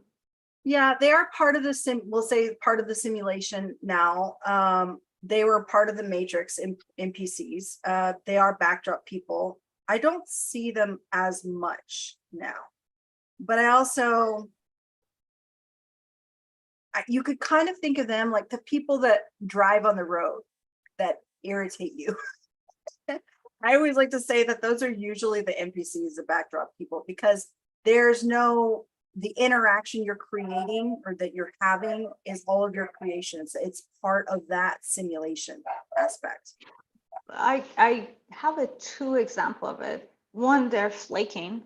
2, they say things completely irrelevant. You're talking about something else. They're not even connecting at all. Like, it's too obvious. Yeah. I mean, it's really like playing a video to game and you're talking to people in the village, and you like say something and they say the same thing over and over. It's the same. I'll give you a great example. You know how your background right now and mine is like, we create that. It's like fluctuating and going in and out. It's exactly like that. They're going in and out. If you really see that, you see exactly what we're saying. I mean, people, they can see it, and it's going to happen more often, more often. And that's the point. That's what I'm saying. So realizing we're in a simulation, that's the goal. Because once we realize that, then there's nothing stopping us from changing the world. Absolutely. Then we're going to create what we want. Well, now that we know we can create and we can visually see it, now we have the power. To just give you another example of it. People, they ask me why you chose your website name, Passport to Consciousness. The spirit told me that. And it makes sense. You're going from one dimension to another dimension. You're traveling. This is not me making this up. Mhm. The only name in the background I called Attimo is Italian. Is a phrase to one moment. Take a moment before you react, project. So, but that part was definitely what you're saying. And that's what exactly what's going on as we going forward in our lifetime and create a better platform.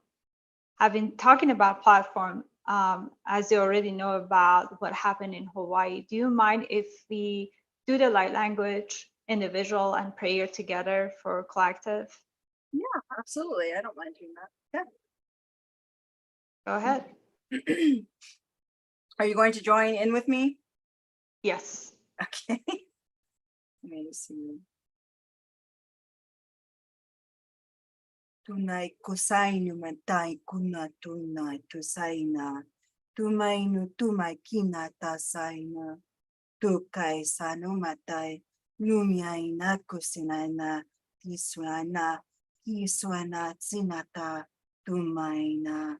Tumainaina. Kusaina. Tukaina timata. Tusaina. Tumata. Kituininata. Kiswa anya kinamata. Kunaina. Kumaina, tusuakana sina tumaina, tina luma tasana, tima kuna nisana, tima tuma limana, lumiana, ilinaina, kumaina lasanana, kumainana, tumainana, kinasa, kinaisana, tumaisana, inasana, tukaina ana, tumaina tasana ana, kina tumaitina sana, inuakasana, itumata, imatasina, ina, lumainana, kitamena, isainamana, tumaina, tumainana, tusaikana, tinaina, tinaina, tunai, tunaina, inasuna, animatasa. Shkosukuya Ushkonana, Iasika Shokoya. As we come into this planet Earth, Sikia Shoko Sayana, be delivering you message of love. Shakasaya unta keniako. Pay attention to surrounding of the light. Sia ashko, sia ashko. The darkness is not here. The darkness is not here. Tia antosieko kaya antakia. The family of earth creating love. Shikasayo, can you see that? Inya anakanta. Can you feel that? Tia kontosia kana. We are here to deliver. Ashkasayata, nothing more than love. Soko. Please join your heart with nothing more than one thing. Ia aska. You might deliver, you might ask. Shikisia antosukuyo, kane ia. Can you ask and please pay attention to surrounding? Please pay attention to the love. Isa aska, ia aska. We've been asking you. Sia shokotaya kanta. Please pay attention to your environment. Shakia. As you come to this earth, Sia Ono, be delivering you. Aya, love and love. Sia Aska, creating. Shakasuya Ontakiako. You might ask why I'm here. Sia Zika, you came here to share love. Saya Anta Kuyo Konto, as we delivering love to you. Sia Anta Tayaska, entire planet delivering love within you. Sia Unto Koyoko, we came here to delivering you message of oneness. Sia Oko, be grading you, be loving you, and thank you for being here.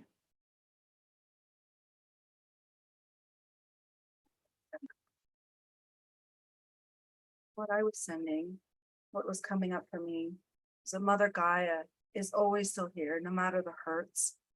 She wants us to know that we're still loved and supported.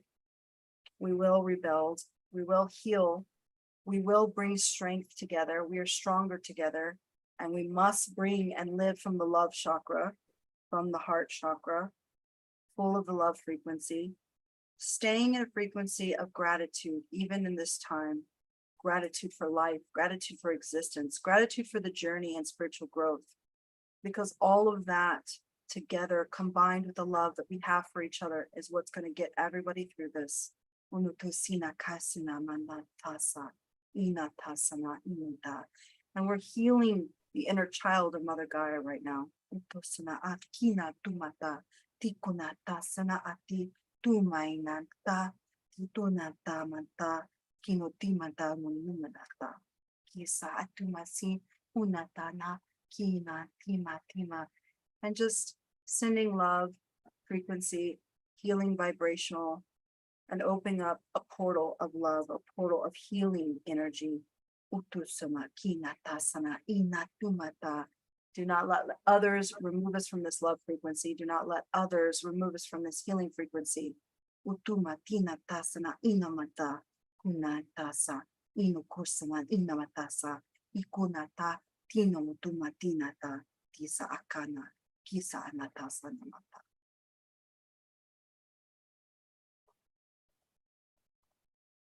Thank you, Mina. Thank you so much. I appreciate it. Yeah, thank you. Thank you. They bring me tears. I know, and it's really I miss- always do. It always, because it just comes straight from source. I'm always like water-eyed. It definitely touched my heart, and I get a small vision. It was just like I saw you keep pouring water in the ground. It was like a bucket, but it was no river, it was no lake. I just saw that concept. It was like somebody give you a small ball and it will keep pouring water. And I saw nature on the left side, but it was no river, no lake, no pool. It's the That's all I saw. energy. Yeah, the energy of like love and light, but also healing too, because, even though Mother Gaia is experiencing this wound, this pain, she's still comforting us. She's still, helping us. And, that's the thing the mother is ever giving, always giving even when you can't give anymore. Is that's a mother's love. And that's what Gaia's love is for us. And so we Yeah. need to hold that frequency and space and healing for her as well. It's amazing because the moment you brought in her name, I got really emotional because I'm very connected to Sophia, Mother Earth. I've seen her, I'm feeling her. Even sometimes if I go through any type of doubt, she presents herself. And ever since we connected, I've not seen Gabriel, but I met him once. That was 2 weeks ago, week and a half ago. And I came out of nowhere and I was exercising. I think I did left a message for you, but it's so beautiful and he's so young. I was shocked. I was like, what? And I could tell it was a different place and time because it was really hazy. You know, when you take a shower, you have a fog in your mirror. It was like that. I could really see that. It's different timing. And he's so cute. He's adorable. They look like 23 years old with the curly hair. I love it. Yeah, I remember you sent me the picture, what you thought. Yeah, we were talking It about that. touched my heart. Yeah. Because that's who I saw. Well, the Gabriel that I saw, I think, was a bit older in my viewpoint, but that same energy. So I wonder then if that's him being rejuvenated, because the Gabriel I saw almost had this like beat down feeling, like long day of work, kind of feeling like shuffling along, So yeah, that's It's good. all your activation. It definitely hold this space, transform this space. I experienced that myself with you twice and just listening to your audio with people, and I'm very grateful. I mean, yes, 2020, I met you and I do remember you were annoyed by me. It was a young guy next to you. I don't know who he was. And I saw the council, it was an older lady with, white hair.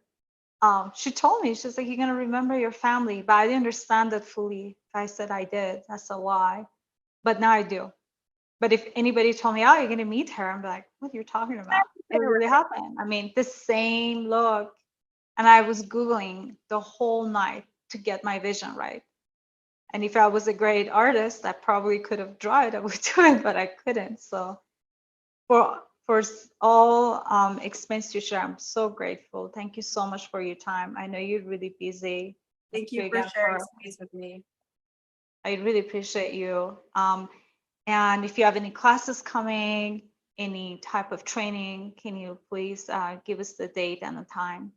Yeah, so we've got a really amazing event with 7 women. I think it's 7 counting me. Lucky 7. 7 speakers. We're going to have a 3-day online retreat for women. This is all to focus on healing the divine feminine, a trauma healing, emotional release. It's going to be 3 days of workshops by 7 different women. And each day we'll have a main event. Tickets are $111. That covers all 3 days access for 3 days full of workshops. So it's a really great, Perfect. yeah, I think it's a really great deal. You can go to my website, meaningfultravels.com, to purchase the ticket. It's the first little button. And then I will be getting ready to offer a masterclass on gifts, using your gifts, how to actually practically use them. So we're not going to just talk about gifts. We're going to actually use them on camera. So I will have you, like, you'll have little supply lists that you got to get, like incense or aluminum when we practice telekinesis, telepathy, all the, things that we'll do for that.